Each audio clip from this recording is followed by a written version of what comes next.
ഒരു പെണ്ണിന്റെ ഫോണിലേക്ക് ഒരു നോട്ടിഫിക്കേഷൻ വരികയാണ്. അവളാകട്ടെ ആ ഒരു ഫോൺ എടുത്ത് നോക്കിയതും ഒരുമാതിരി ഭ്രാന്തമായി ആ ഫോണിൽ തന്നെ നോക്കിയിരിക്കുന്നു. അവളുടെ ബോയ്ഫ്രണ്ട് പോകാൻ നേരം അവളോട് യാത്ര പറഞ്ഞിട്ട് പോലും അവൾ അത് കേട്ടത് പോലുമില്ല. ഒരു റെസ്പോണ്ട് പോലും ഇല്ലാതെ അവൾ ആ ഫോണും നോക്കിയിരിക്കുന്നത് കണ്ട അവൻ ആ ഫോൺ അങ്ങ് മാറ്റുന്നു. അപ്പോഴാണ് അവൾ ബോധത്തിലേക്ക് തിരിച്ചു വരുന്നത്. അതിനുശേഷം അവളോട് യാത്ര പറഞ്ഞ് അവൻ പോവുകയാണ്.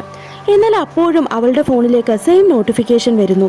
അവൾ വീണ്ടും പരിസരം പോലും മറന്ന് ആ ഒരു ഫോൺ തന്നെ നോക്കാനായി തുടങ്ങുകയാണ്. പെട്ടെന്ന് അവളുടെ ഫോണിലെ ബാറ്ററി തീർന്ന് ഫോൺ ഓഫ് ആവുന്നു. ബോധത്തിലേക്ക് വന്ന അവൾ ഇതെന്താണ് സംഭവിച്ചതെന്ന് മനസ്സിലാകാതെ ഇരിക്കുന്നു. അതിനുശേഷം ഫോണും കുത്തിയിട്ടിട്ട് കിച്ചണിലേക്ക് പോവുകയാണ്. എന്നാൽ അപ്പോഴും നോട്ടിഫിക്കേഷൻ കേൾക്കുന്നു. അവൾ വീണ്ടും ആ ഫോൺ നോക്കാനായി ആരംഭിക്കുകയാണ്. ആ നോട്ടം ദിവസങ്ങൾ നീണ്ടു നിന്നു. അങ്ങനെ 2 ആഴ്ചകൾക്ക് ശേഷം അവളുടെ ബോയ്ഫ്രണ്ട് വീട്ടിലേക്ക് തിരിച്ചു വരികയാണ്. അവൻ വന്ന് നോക്കുമ്പോൾ അവൻ പോകാൻ നേരം അവൾ എവിടെയാണോ ഇരുന്നത് അവിടെ തന്നെ ഒരു അനക്കം പോലും ഇല്ലാതെ അവൾ ഇരിക്കുന്നത് കാണും.